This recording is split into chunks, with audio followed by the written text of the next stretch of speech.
It never went through email last time I tried. Yeah, that's what I was going to say. Wherever you sit, I'll follow. No worries. Well, this is very easy.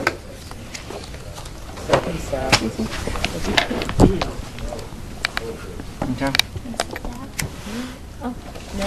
Okay, fine. You guys ready? Yeah, drop your phone.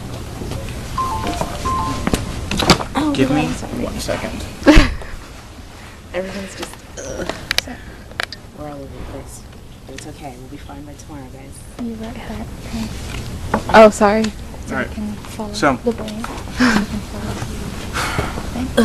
the brain is divided into different lobes according to the actual bones in the skull. So this defining structure, which is called the central sulcus, everything anteriorly is the frontal lobe, and everything posteriorly, up until this sulcus right here, is a parietal bone, or a parietal lobe. Inferiorly, this is a lateral sulcus, and that helps create your temporal lobe. This right here is called the parietal occipital sulcus, and if you follow it, it actually does create that division between the parietal lobe and the occipital bone. In the central sulcus, anteriorly, we have this gyrus, called the pre-central gyrus, because it's before the actual central sulcus, and then we have the post-central gyrus. So that would be like number 5 would be pre-central? 5 looks like it's actually an arrow pointing, so it is the central sulcus. That's the central It'd be sulcus. 6. Okay, 6 would be the pre-central Gyrus. Alright, and 7 would be the post-central gyrus. And then here, there's 2 sulcuses here. This is the pre-central sulcus and the post-central sulcus. So, pre-central sulcus, post-central sulcus, pre-central gyrus, post-central gyrus. Right here, once again, yep, Sulcus. lateral sulcus. Great. That's everything you have to know regarding this part of the brain. And this is the parietal? Yeah. Lobe. Yeah, no, yeah. that's not a sulcus. Okay, yeah. Parietal lobe, frontal lobe, occipital would be right here, and this would be the temporal. Exactly. Fantastic. It's just like in the skull, right? Yeah, just like in the skull. At least I know that part. So, now we get into this part. Does somebody have a pencil? Thank you. Here, these are more sulcuses that you have to know. This is called the calcarine sulcus. And this one you already know is the parietal occipital sulcus. See? Creates a division between the parietal bone, the occipital bone, parietal occipital sulcus. These 2 gyruses have a name. This is the lingual gyrus, and this is the cuneus. The lingual gyrus looks like a tongue, if that helps you remember it. And then the cuneus is right there. And then before the cuneus, we actually have the precuneus. Alright?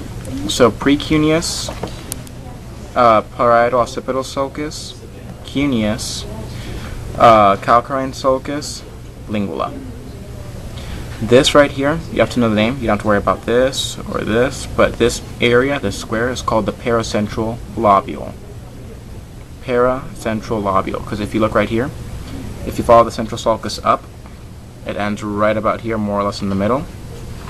So it's actually the paracentral lobule because it's between the central sulcus, paracentral.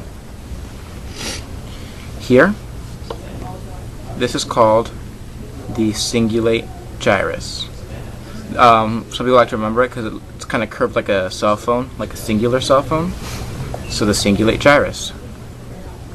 Inferior to that, we have this. This is a corpus callosum. The corpus callosum serves as an attachment between the right and the left hemispheres. Inferior to that, right here, we have this structure which is called the fornix.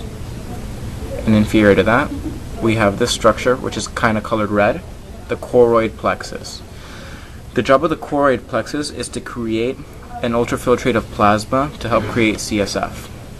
Okay? Here, this section is called your septum flacidum. Septum means wall. So if you actually punctured this and dug your finger in there, your finger would actually be in the lateral ventricle. Okay? Then we have these 3 structures right here. 1, 2, 3.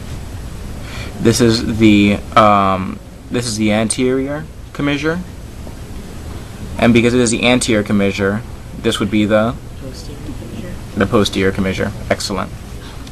And then right here, this is the interthalamic adhesion or the intermediate mass. Know both names.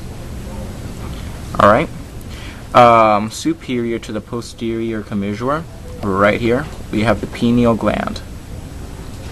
And if you follow it down the pineal gland, you see this raised structure. That's called the habenula. Some students like to remember it like jalapeno, because jale for habenula, pino for the actual pineal gland. And then here, this mass is the mammillary body. Okay. If we follow this down, we land in the cerebral aqueduct of Sylvius.